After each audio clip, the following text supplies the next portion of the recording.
Bismillahirrahmanirrahim. Assalamualaikum warahmatullahi taala wabarakatuh. Nama saya Muhammad Nahroni dengan nomor induk mahasiswa 0104220110. Baik, pada kesempatan kali ini saya akan menjawab soal dalam tugas UTS mata kuliah Komunikasi Politik. Pertanyaan yang pertama, jelaskan pengertian komunikasi politik dan berikan beberapa contoh fenomena komunikasi politik dalam media massa. Jawabannya, komunikasi politik adalah komunikasi yang melibatkan pesan-pesan politik dan aktor-aktor politik atau berkaitan dengan kekuasaan, pemerintahan, dan kebijakan pemerintah. Dengan pengertian ini sebagai sebuah ilmu terapan, komunikasi politik bukanlah hal yang baru. Komunikasi politik juga bisa dipahami sebagai komunikasi antara yang memerintah dan yang diperintah. Beberapa fenomena komunikasi politik dalam media massa, contohnya berita TV yang menampilkan politisi sedang berkunjung ke sebuah kota untuk menemui masyarakat. Contoh berikutnya, adanya iklan lagu dari suatu partai yang ditayangkan dalam iklan di televisi. Contoh yang lainnya, politisi ketika sedang mengunjungi masyarakat bagi-bagi sembako dan iklan tersebut ditayangkan dalam sebuah berita baik di televisi maupun di media koran, dan bahkan bisa saja di media koran dan sebagainya agar bisa lebih menyentuh masyarakat dalam hal ekonomis, sehingga hal tersebut menjadikan fenomena politik dalam media massa. Pertanyaan yang kedua, jelaskan proses komunikasi politik dengan menggunakan model komunikasi Harold Laswell. Model komunikasi Harold Laswell berupa ungkapan verbal, yaitu who siapa, say what mengatakan apa, in which channel melalui saluran apa, to whom kepada siapa, with what effect dengan akibat apa. Model komunikasi milik Harold Laswell ini bersifat linear atau satu arah. Harold Laswell menjelaskan bahwa model komunikasi politik miliknya menunjukkan bahwa pihak komunikator pasti memiliki keinginan.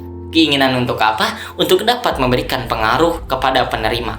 Oleh karena itu, komunikasi politik dipandang sebagai suatu upaya persuasi untuk mempengaruhi. Kemudian upaya penyampaian pesan dalam komunikasi politik dapat menghasilkan dampak positif maupun dampak negatif. Dampak yang muncul dari komunikasi politik bergantung pada cara penyampaian dari pemberi pesan. Pertanyaan yang ketiga, jelaskan mengapa teori pemasaran marketing bisnis pada perkembangannya diadopsi menjadi salah satu strategi dalam politik. Jelaskan perbedaan kampanye politik dan pemasaran politik. Jawabannya, teori pemasaran bisnis telah diadopsi dalam strategi politik karena konsep-konsepnya dapat diterapkan untuk memengaruhi pemilih dan memenangkan dukungan. Kampanye politik fokus pada pengumpulan dukungan untuk kandidat atau partai politik tertentu dengan strategi komunikasi, termasuk pesan-pesan kebijakan dan citra yang diusung.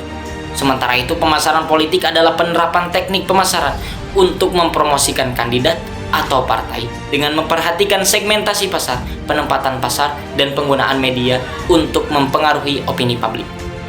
Salah satu perbedaan utama adalah orientasi kampanye politik pada pemilihan, sementara pemasaran politik lebih menekankan pada citra dan pengaruh. Kampanye politik adalah upaya untuk mengumpulkan dukungan untuk kandidat atau partai politik dengan cara melakukan promosi, mengatur pertemuan debat atau membagikan materi kampanye. Sementara itu, pemasaran politik lebih menekankan pada strategi penggunaan konsep pemasaran dalam politik, seperti penargetan pasar, penempatan pesan yang tepat, dan penggunaan media untuk memengaruhi opini publik agar apa? Agar mendukung kandidat atau partai politik tertentu. Jadi kampanye politik merupakan bagian dari upaya yang luas dalam pemasaran politik yang lebih strategis. Pertanyaan yang keempat, jelaskan secara konkret pengaruh komunikasi politik terhadap elektabilitas seorang kandidat dalam kontestasi politik. Jelaskan melalui contoh tokoh politik tertentu. Komunikasi politik memiliki pengaruh besar terhadap elektabilitas kandidat dalam kontestasi politik.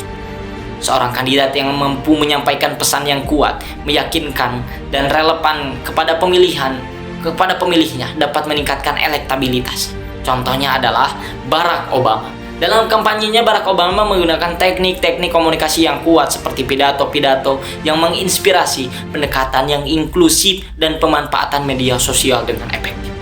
Kemampuannya dalam berkomunikasi membantunya mendapatkan dukungan yang kuat dari berbagai elemen lapisan masyarakat, yang pada akhirnya meningkatkan elektabilitasnya dan membantu meraih kemenangan dalam pemilihan presiden. Pertanyaan yang terakhir atau pertanyaan nomor kelima yaitu, berikan pandangan Anda tentang perilaku komunikasi politik dari ketiga peserta Capres dan Cawapres dalam kontestasi Pilpres 2024 di Indonesia. Menurut saya, dari ketiga Capres dan Cawapres di kontestasi Pilpres 2024 ini, semua paslon menggunakan politik identitas. Mengapa demikian? Karena hampir setiap paslon selalu menonjolkan sisi keagamaan mereka, serta jabatan dan prestasi yang telah mereka capai. Kemudian melihat bonus demografis yang akan kita hadapi, ketiga paslon ini berfokus pada anak-anak muda atau generasi milenial, sehingga media yang mereka gunakan adalah media sosial. Mungkin sekian yang dapat saya sampaikan. Kurang lebihnya mohon dimaafkan. Terima kasih atas perhatiannya. Wassalamualaikum warahmatullahi taala wabarakatuh.